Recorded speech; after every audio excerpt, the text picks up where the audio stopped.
Bonjour et bienvenue dans cette émission quotidienne de prière. Je suis heureux de vous retrouver aujourd'hui. Nous allons répondre ensemble à la question comment lire et méditer la Bible le matin.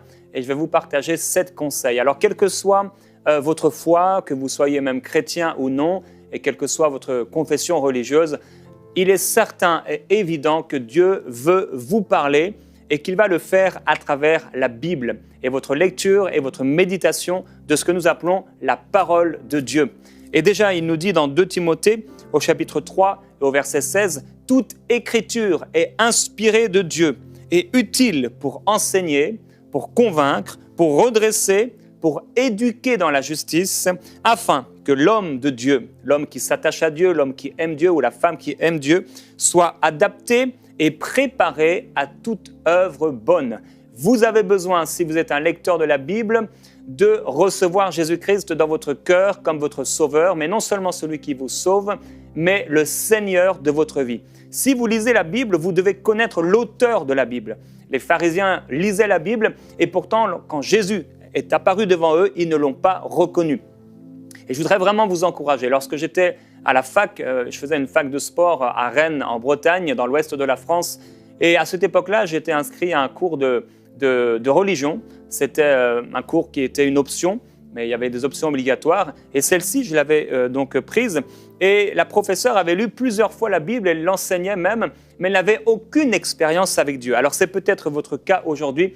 Et je voudrais vraiment vous encourager à ne pas lire la Bible comme une lettre morte parce que cette lettre est vivante et Dieu veut la rendre vivante dans votre cœur. Alors que vous soyez peut-être musulman, évangélique, catholique, protestant ou je ne sais quelle confession religieuse, ce qui est important, c'est que vous puissiez connaître l'auteur de cette lettre parce qu'il vous l'a laissée, il veut vous sauver, il veut vous libérer, il veut vous transformer complètement, il veut vous racheter parce qu'il vous aime. Et aujourd'hui, alors que je vais partager avec vous ces 7 étapes qu'on peut utiliser pour méditer la Bible, j'aimerais d'abord vous dire avant tout, on ne peut pas simplement méditer la Bible et lire la Bible comme le faisaient les pharisiens ou comme le faisaient ces professeurs d'histoire de la religion ou de la Bible, mais il faut qu'on vive quelque chose avec Dieu. Et peut-être vous m'écoutez aujourd'hui et depuis 10 ans, 20 ans, vous allez à l'église ou vous lisez la Bible sans avoir connu réellement Jésus-Christ dans votre cœur. Vous ne pouvez pas dire que vous êtes sauvé, vous ne savez pas que si vous mouriez aujourd'hui, vous allez à la rencontre du Seigneur, mais peut-être que vous dites « Oh, j'ai essayé de faire le bien,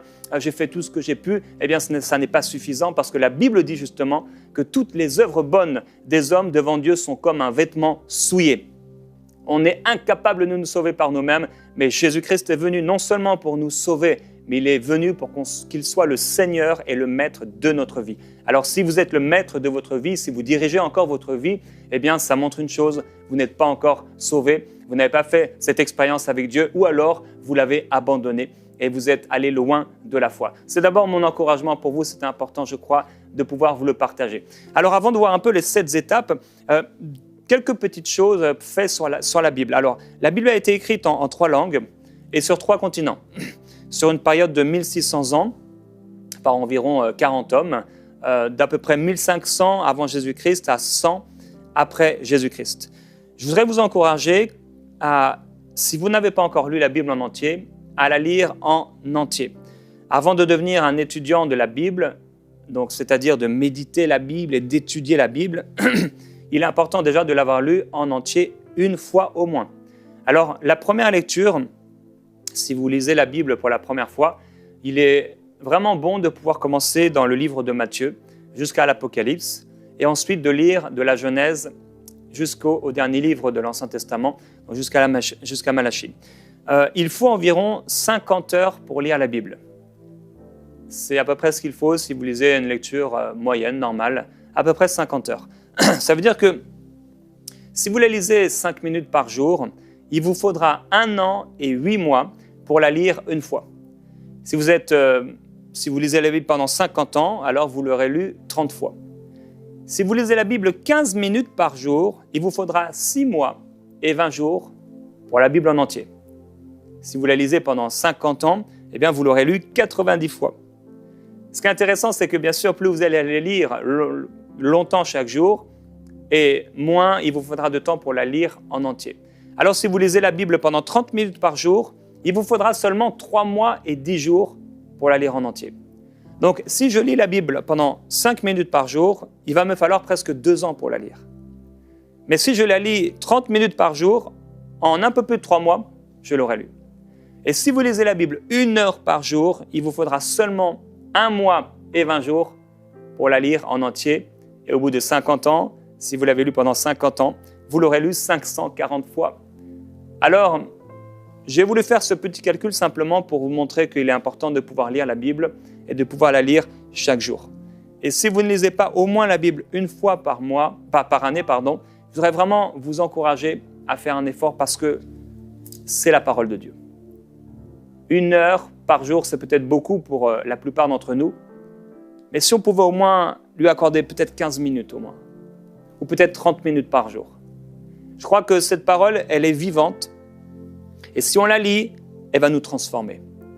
Et donc, je voudrais vous encourager à vous donner un objectif quotidien, temporel, de lecture.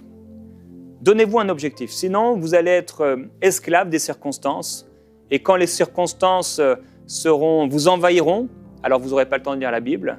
Il faut que vous puissiez être maître de votre temps, et je veux vraiment vous encourager de tout mon cœur à vous donner un objectif quotidien de lecture, quelles que soient les circonstances. Une chose aussi que vous pouvez faire peut-être, vous vous dites, moi, je n'ai jamais lu la Bible en entier, mais j'aimerais le faire. Ou alors, c'est vrai que ça fait longtemps que je lis la Bible 1 fois par semaine, peut-être même 1 fois par mois, ou juste le dimanche matin, c'est là que je lis quelques versets de la Bible. Vous pourriez lire également la Bible de manière intensive. Par exemple, si vous lisez la Bible pendant 1 an, vous pouvez la lire 1h30 par jour. Vous dites, pendant 1 mois, je vais lire la Bible. Je me focalise, c'est vrai, j'ai besoin de lire la Bible. Vous pouvez la lire pendant 1h30 du lundi au vendredi et le week-end, 2 heures par jour. Donc du lundi au vendredi, 1h30, le samedi, 2 heures, le dimanche, 2 heures. Au bout d'1 mois, vous aurez lu la Bible. Alors c'est bon, un conseil, vous n'êtes bien sûr pas obligé de le faire et on n'est pas obligé d'avoir une lecture intensive 1 fois par an ou 1 fois tous les 10 ans. Mais ce qui est vraiment important, c'est de pouvoir lire la Bible en entier et de la lire régulièrement. Alors quelques conseils, choisissez une traduction de Bible que vous aimez. Certains vont utiliser par exemple une Bible comme la Bible Summer. Ma fille me l'avait offerte et c'est une Bible qui est facile à lire.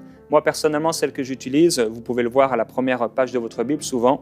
Moi par exemple, il est écrit, c'est une nouvelle version second révisée, dite à la Colombe de 1978.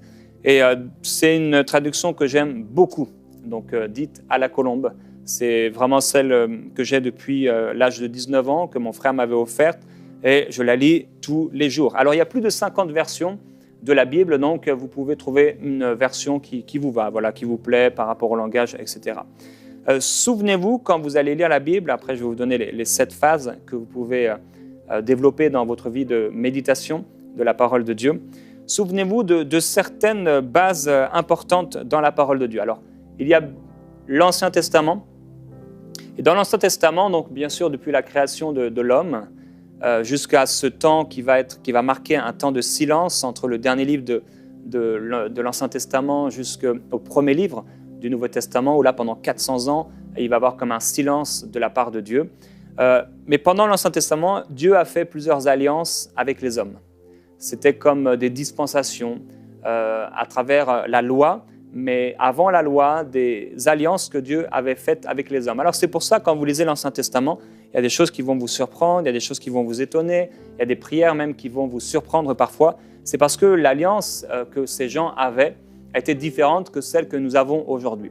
Aujourd'hui, Dieu peut habiter dans notre cœur, ce qui était impossible avant la résurrection du Seigneur Jésus-Christ. Au niveau du Nouveau Testament, donc de Matthieu jusqu'à l'Apocalypse, il y a dans les évangiles ce qu'on peut appeler une alliance transitoire, où Jésus parlait aux disciples et aux gens, et ces gens n'étaient pas nés de nouveau. Ils avaient Jésus à côté d'eux, mais pas encore en eux.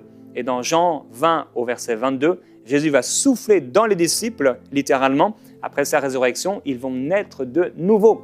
Et ensuite, dans les Actes des Apôtres, donc le livre qui se situe après l'évangile de Jean, les disciples non seulement sont nés de nouveau, mais après avoir prié, ils vont recevoir le baptême du Saint-Esprit et ils vont commencer à parler en d'autres langues qui sera pour eux un langage spirituel qui vont les édifier et c'est ce que Dieu veut pour vous certainement. Alors dans Matthieu au chapitre 4 et au verset 4, il est écrit cette parole bien connue, Matthieu chapitre 4 et verset 4. Jésus va dire « L'homme ne vivra pas de pain seulement, mais de toute parole qui sort de la bouche de Dieu. » Alors, gloire à Dieu si vous avez les moyens financiers de pouvoir déjeuner tous les matins, mais il est important de se rappeler que l'homme n'est pas appelé à vivre de pain seulement, mais de toute parole qui sort de la bouche de Dieu. Et il y a cette prière que Jésus a faite, « Donne-nous aujourd'hui notre pain de ce jour. » Dieu veut vous parler chaque jour. Et si vous appartenez au Seigneur, il est tellement important de chaque jour nourrir votre esprit, nourrir votre âme avec la parole de Dieu et je dirais même nourrir votre corps parce que la Bible nous révèle que la parole de Dieu est comme un médicament pour notre corps. Alors elle est vraiment parfaitement utile. Il y a un homme qui s'appelle Watchman Nee. Cet homme disait qu'il y a à peu près 28 façons différentes de lire la Bible. On peut la lire par thème, on peut la lire par mot, on peut la lire en paraphrasant, etc. C'est disponible sur Internet. Donc moi, je vais vous parler comment lire la Bible, comment méditer la Bible en 7 phases.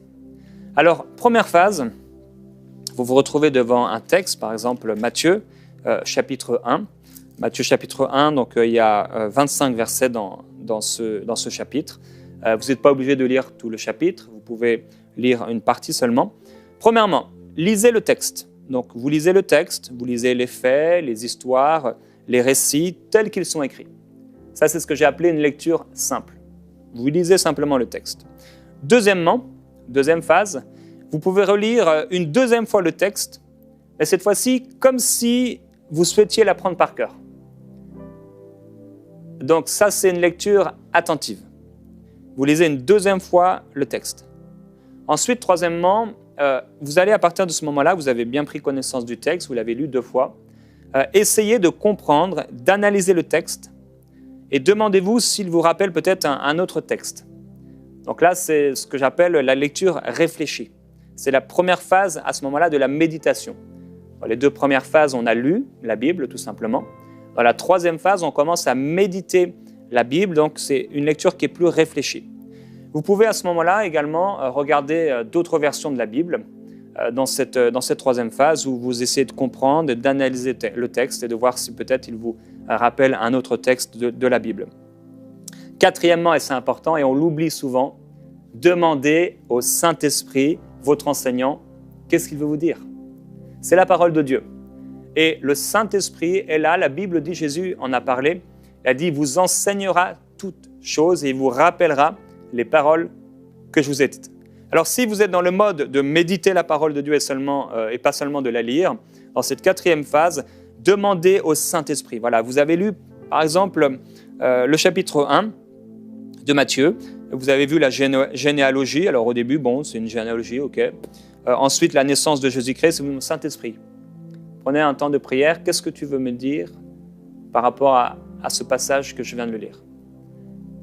Et là, vous demandez au Saint-Esprit, qu'est-ce que tu veux me dire? 5e phase, pour une méditation que je vais appeler phase 2, vous pouvez utiliser donc, des outils comme EM Bible. Par exemple, sur donc, emcitv.com, vous avez ce formidable outil avec EM Bible et avec ce qu'on appelle les codes Strong. Peut-être vous n'êtes pas du tout familier avec ça, vous ne savez même pas ce que c'est. Les codes Strong, c'est simplement, par exemple, vous pouvez voir ici, il est écrit « Voici comment arriva la naissance de Jésus-Christ ». Alors, le code Strong, vous allez voir un numéro qui apparaît donc sur mcitv.com, EM Bible, code Strong, ou même directement dans la Bible sur EM Bible, et vous cliquez sur Strong, et vous allez voir des numéros qui apparaissent devant plusieurs mots. Donc, en fait, c'est les mots tels qu'ils ont été écrits au départ. Vous cliquez dessus, et vous allez avoir la définition du mot, non seulement la définition du mot, mais toutes les fois où ce mot a été utilisé dans, que ce soit le Nouveau Testament ou l'Ancien Testament. Et donc, ça va vous donner tous les versets qui parlent de ce mot, et ça va vous permettre de faire une étude un peu plus poussée. Vous pouvez également utiliser une concordance. J'en ai eu une pendant un temps, maintenant j'utilise beaucoup plus EM Bible, mais également à la fin de ma Bible, j'ai ici une petite concordance. Donc, j'utilise assez régulièrement, par exemple, pour chercher un mot. Si je dois chercher, par exemple, un mot comme, on va dire ici par exemple, dépendance, eh bien je vais regarder ici et on me propose 3 versets où il est écrit dépendance. Alors ce n'est pas aussi précis que les Strong sur EM-Bible, sur emcitv.com, mais quand même ça va vous donner plusieurs mots qui sont utilisés donc dans la Bible. Voilà pour la 5e phase. La 6e phase, prenez des notes. Donc, vous avez lu la Bible, vous avez lu le chapitre ou le passage une première fois, vous l'avez lu une deuxième fois, la 3e fois, vous avez commencé à chercher vraiment à comprendre le texte, à l'analyser, vous avez peut-être regardé dans d'autres versions que vous avez à la maison. 4e, vous demandez au Saint-Esprit. Bon, le Saint-Esprit, vous pouvez aussi lui demander en premier, bien sûr. Saint-Esprit, qu'est-ce que tu veux me dire ?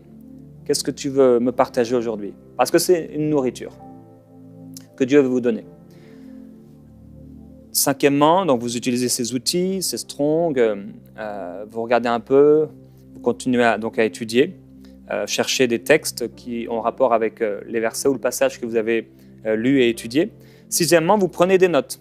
Donc alors, soit vous prenez des notes dans un carnet à côté, ou soit, comme moi, vous prenez des notes directement dans le texte. Donc par exemple, si vous pouviez regarder ma Bible, vous allez voir que j'ai des notes qui sont à côté des textes. Voilà, vous pouvez en regarder, j'en ai ici tout le long. Ici, j'ai des textes qui sont écrits parfois, donc des notes que je me suis prises personnellement. Il y a aussi des versets qui sont donc soit fluorés, soit entourés de différentes couleurs. Certains utilisent des codes de couleurs, pas moi, mais voilà, je vais fluorer ou entourer ou souligner selon l'importance du texte. 7e, donc après avoir fait tout cela, passez un temps à prier. Peut-être par rapport au texte, peut-être par rapport à ce que le Saint-Esprit vous a partagé, mais même si ce n'est pas par rapport au texte directement, passez simplement un temps dans la prière. Vous allez voir qu'en ayant médité la Bible, la parole de Dieu, ce sera beaucoup plus simple pour vous de prier.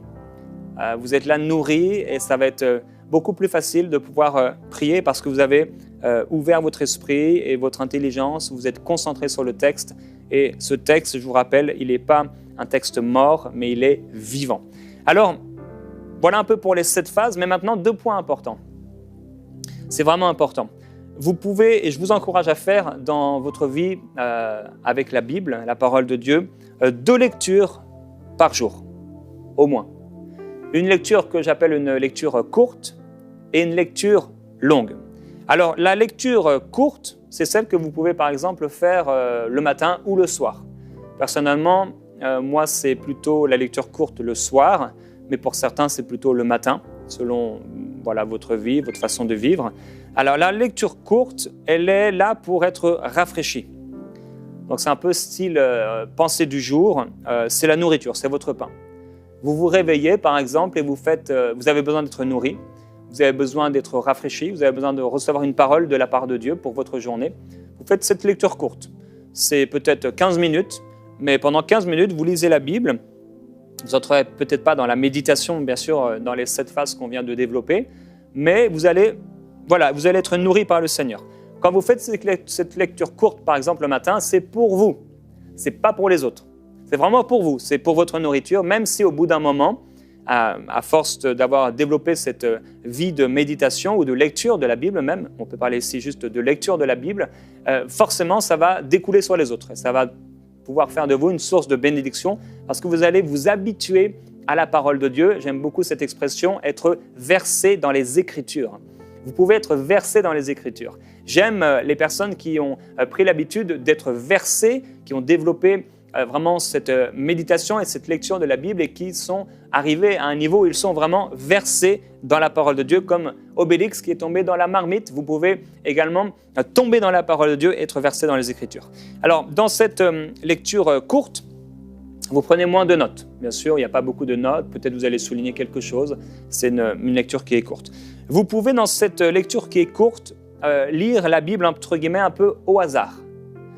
Vous lisez un texte, voilà. Aujourd'hui, vous avez envie de lire dans Jérémie, vous avez envie de lire dans l'Évangile de Jean, dans Éphésiens, peut-être dans l'Apocalypse, dans Genèse, dans les Nombres. Eh bien, un peu au hasard, sauf si c'est votre seule lecture de la journée.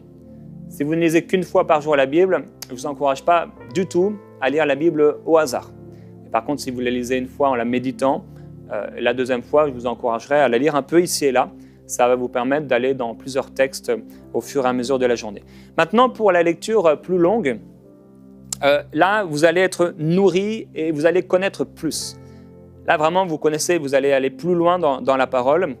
Et cette fois-ci, ça peut être aussi, non seulement pour vous, mais pour les autres. Par exemple, dans le cadre du service, mais également de votre service en tant que chrétien dans le monde, par rapport aux gens qui ne connaissent pas Dieu, par rapport à ceux qui le connaissent, par rapport à votre famille, par rapport aussi à vos besoins personnels. Si vous avez un besoin personnel, à ce moment-là, vous allez méditer en fonction de ce besoin. Là, prenez des notes. C'est important de prendre des notes plusieurs fois dans cette lecture plus longue. Je vous encourage à faire une lecture suivie. Dans cette lecture plus longue, faites une lecture suivie. Ça veut dire de A à Z, de Genèse à l'Apocalypse. Et continuellement, vous allez revenir de Genèse à l'Apocalypse. Vous pouvez aussi utiliser la Bible audio qu'on retrouve sur emcitv.com. Elle est bien sûr gratuite. Et chaque jour, il y a quelqu'un qui va lire pour vous. Dans ce cas, dans un plan de lecture. Vous pouvez effectivement lire la Bible en un an. Alors, il y a un plan de lecture. Souvent, ça va être par exemple un passage de l'Ancien Testament, un passage du Nouveau Testament, un passage dans les psaumes ou dans les proverbes. Et au bout d'un an, vous aurez lu la Bible. Vous pouvez aussi écouter la Bible, comme je l'ai dit, à partir de cet outil qui est disponible. Alors, vous pouvez donc lire la Bible, comme je le disais, le matin, faire par exemple le matin une lecture courte. Là, c'est simplement être rafraîchi, entendre une parole, une pensée de la part de Dieu. Et le soir, une lecture plus profonde, une lecture un peu plus longue. Vous pouvez avoir également deux Bibles. Moi, ça a été mon cas. Bon, j'en ai plusieurs, mais le matin, je méditais ma Bible habituelle, donc dans la version dite à la colombe. Et le soir, j'utilisais la Bible que ma fille m'a offerte, le Summer, la Bible Summer. Ce qui est un peu délicat, c'est qu'au bout d'un moment, comme en lisant deux versions, je connaissais tellement de versets par cœur à force de les avoir lus, qu'en lisant une deuxième version, je perdais un peu certains mots. Donc, moi, personnellement, je suis resté sur une version. Ce qui est important également, ce sera mon dernier conseil, éloignez-vous de votre téléphone. Éloignez-vous de votre téléphone. Quand vous allez méditer la parole de Dieu, éloignez-vous de votre téléphone.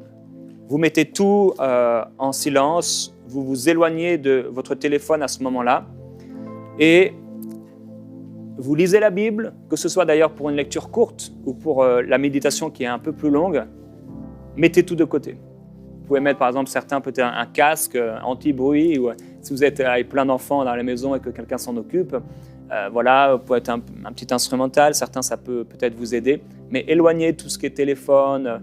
On est tellement préoccupé toute la journée. Quand on lit la Bible, c'est important de pouvoir le faire avec non seulement assiduité, mais vraiment concentration.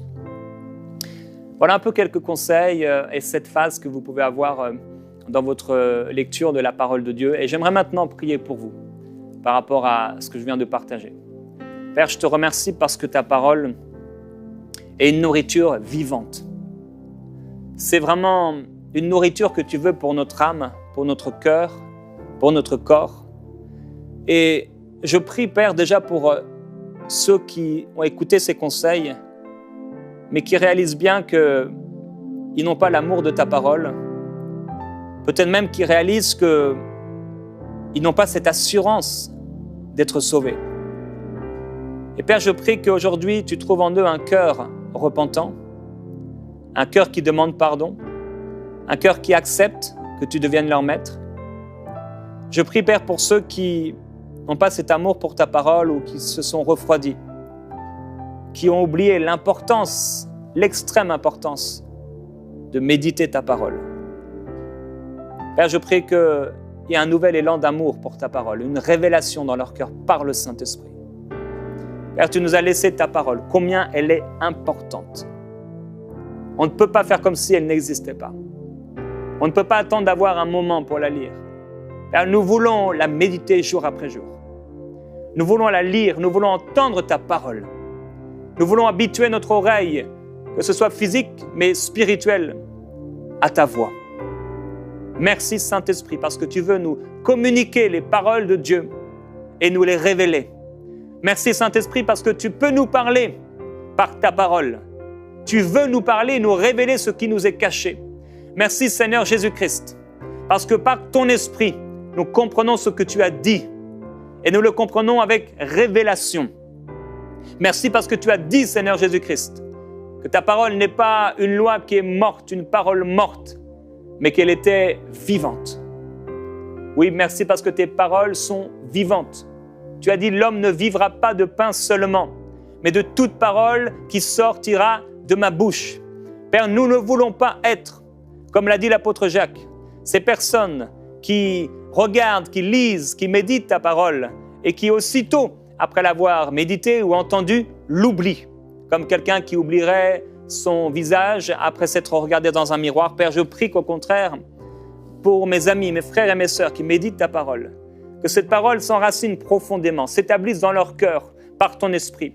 Je prie qu'ils soient fondés et établis dans ta parole, afin qu'ils soient forts dans leur autorité, forts dans leur connaissance de toi, forts dans l'amour, forts et établis, Seigneur, dans le service, forts dans leurs pensées, forts dans leur cœur, forts face à l'ennemi, forts dans les circonstances, forts dans les épreuves. Merci parce que ta parole vient nous fortifier et nous édifier. Je te glorifie, merveilleux Jésus-Christ, pour ta parole qui est pleine de vie, pour ta parole que tu nous as laissée. Tu ne nous as pas laissés seuls, mais tu nous as laissé ta parole. Et ta parole est la vie, et ta parole est la lumière des hommes. Et ta parole s'est manifestée, elle a habité parmi nous, elle a été rejetée, elle a été méprisée. Mais nous ne sommes pas de ceux qui méprisent ta parole. Nous voulons serrer ta parole dans notre cœur. Nous voulons la garder jour après jour. Nous voulons méditer ta parole et l'entendre. Nous avons soif de ta parole. Nous désirons que tu nous parles. Seigneur, nous voulons que tu nous parles. Je désire que tu me parles, Seigneur, par ta parole. Alors que je lis, alors que mes frères et mes sœurs lisent ta parole, ô Esprit de Jésus-Christ, viens nous révéler ce qui nous est caché. Viens faire sauter des mots dans nos cœurs par ton Esprit, ô Père. Viens nous révéler, oui, des choses auxquelles on n'avait pas pensé, des choses qu'on n'avait pas imaginées. Oh glorieux Jésus-Christ, merci pour toutes les fois où tu m'as dirigé dans ta parole. Merci pour toutes les fois où tu m'as donné des conseils ou même des ordres, des instructions par ta parole. Je te glorifie, Seigneur Jésus-Christ. Beaucoup de personnes veulent savoir ce que tu dis. Ils veulent entendre des prophéties. Ils veulent que quelqu'un prophétise sur eux. Mais Seigneur, tu nous as laissé ta parole et ta parole nous conduit. Ta parole nous dirige. Nous te glorifions pour ta parole. Ta parole est la vérité. Alléluia, gloire à Jésus-Christ. Frères et sœurs, la parole de Dieu est la vérité. Et je me souviens une fois, je voulais faire un institut biblique et j'étais en train de prier par rapport à ça depuis plusieurs jours. Et en lisant la Bible, je suis tombé sur ce passage où les apôtres sont restés pendant un an, une année entière à l'église, et ils étaient là, ils étaient à toutes les réunions. Et quand j'ai lu ce verset, je me souviens, le Saint-Esprit est en train de me montrer, non, ne va pas faire cet institut biblique, mais pendant un an, investis-toi à fond dans ton église locale. C'est ce que j'ai fait. Et pendant cette année-là, à la fin, le Saint-Esprit nous a appelés à commencer enseigne-moi.com. Je crois aussi que le Saint-Esprit vous dirigera à travers sa parole. On va se retrouver demain dans Prière inspirée, le psaume 23, ensuite le psaume 119. À demain dans Prière inspirée.